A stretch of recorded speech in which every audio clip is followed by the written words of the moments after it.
Hello everybody, my name is Rene Martinez. This is my video assignment for week 4 of FTE 217. My instructor's name is Daniel Sape. And today is October 6, 2024. And we're going to be detail stripping my AR-15. And this video assignment has about 5 parts that we're gonna complete. First and most, I want to everybody know that there's no live ammunition whatsoever on my workstation or on myself. So there's no live ammunition, and I'm gonna clear the firearm, making sure there is no magazine.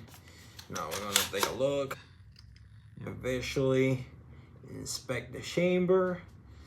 There is no ammunition. Physically inspect the chamber. See, visually and physically. Now, I'm gonna point it in a safe direction, holding it right, and dry fire. Now, this weapon is made safe, and I can actually work on it. And again, I'm gonna be working with my AR-15. So yeah, I'm still building my AR-10, but for this it will work. I'm gonna do the disassemble off camera. I'm gonna disassemble the whole bolt carrier group and move everything in pieces, as in the lecture did. So I'm gonna stop the video, come back, and get this going. Alright guys, so the firearm is completely disassembled. Got the charging handle, bolt carrier, lower receiver, and upper receiver. So for this part, I can demonstrate the method that I use to clean my firearm. I usually use a Real Avid kit for my AR-15s. It comes with a rod, handle. Honestly, to make it super quick and easy, snake.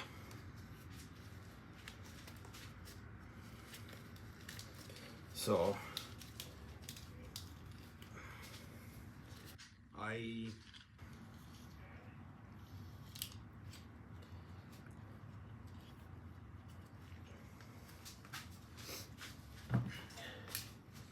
usually use my snake, and what I'll do is I already cleaned this firearm and I haven't shot it, but for school purpose I will definitely go through it fairly quick. I use Breakthrough Carbon Destroyer, which is really good, pretty close to the spark that the SDI provide. I use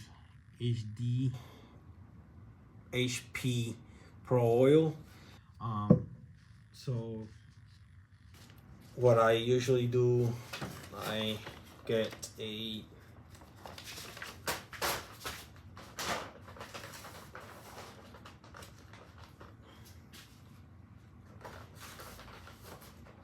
couple wipes, well, clean cotton wipes.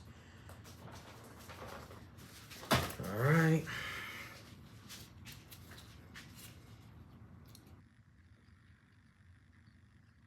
And before I even do the barrel, but this is just usually for the barrel, which I'm gonna put on the side, I usually go and take a look at my bolt.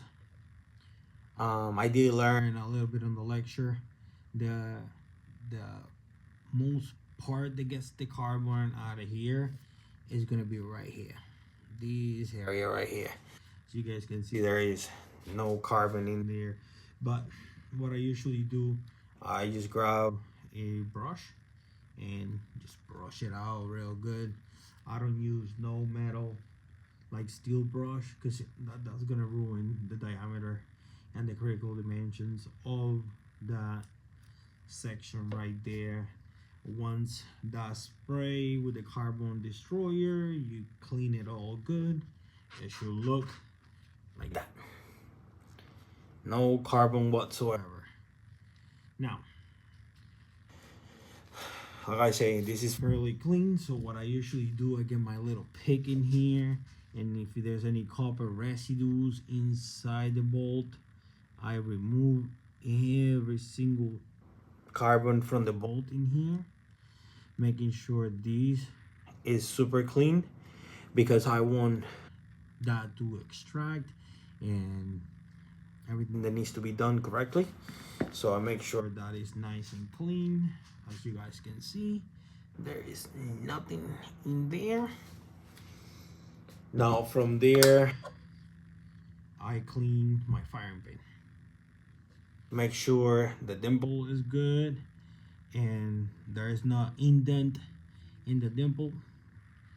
So again, firearm is fairly clean. I'll just have to oil it.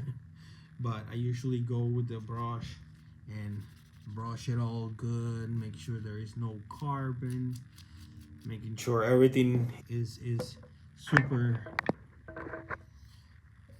All right, so I had a little camera malfunction, but I was talking about cleaning the firing pin. As you guys can see, it's nice and clean. Again, carbon destroyer, let it sit in there for a little bit. The same with the bolt.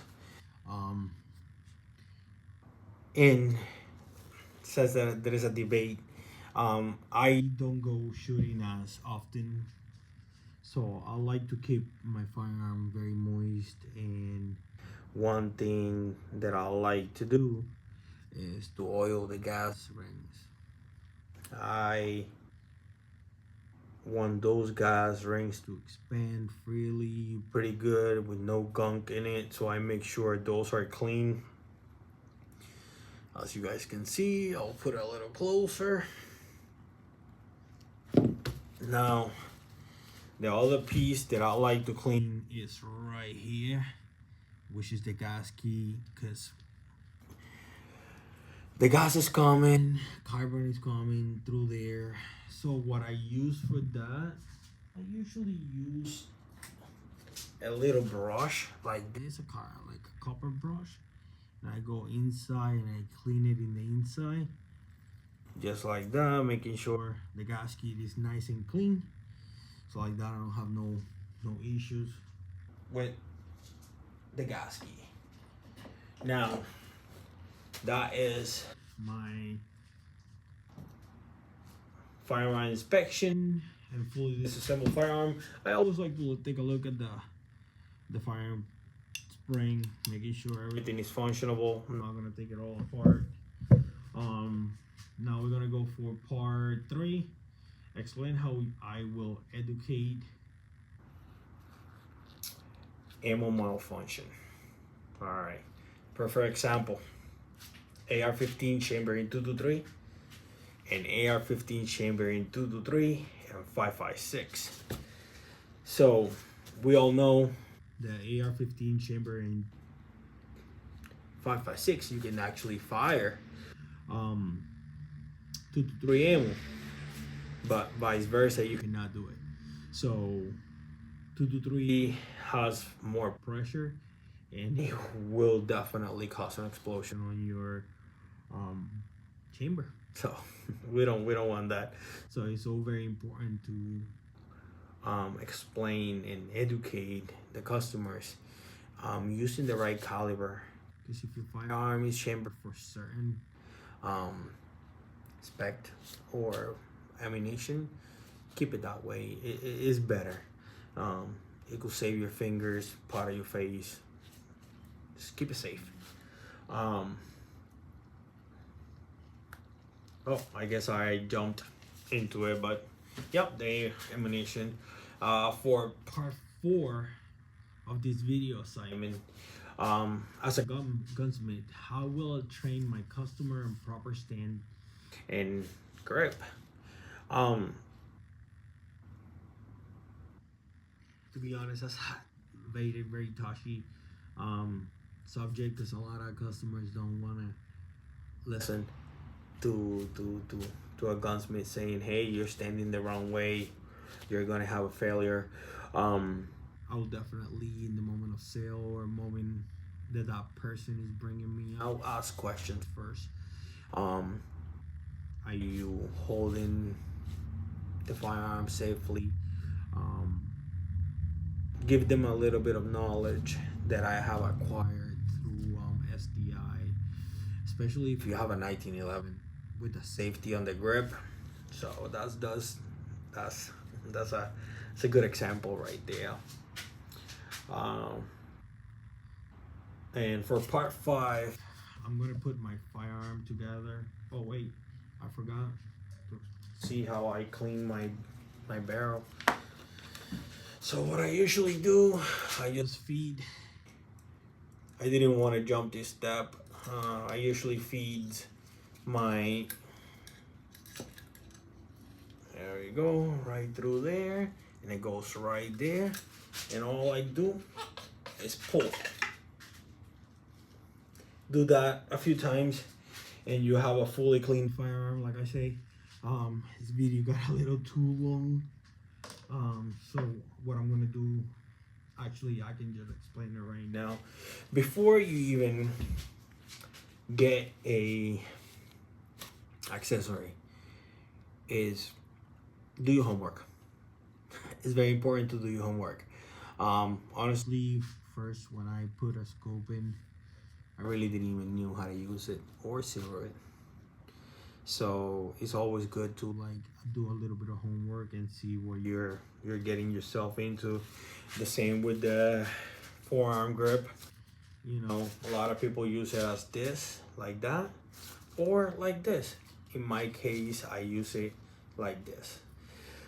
It just provides me more stability, so I can hold my firearm and point it to the object that I want to destroy with more mobility. Again, I just wanted to explain it like that. The video wasn't so long, and give the examples. Forearm, scope, especially in the accessories. When it comes to the scope, you have to be really cautious. There's so many variables out there, so it's always good to do your homework before installing. You just gotta understand how they operate, how the light goes into the scope, how you should grip your forearm grip.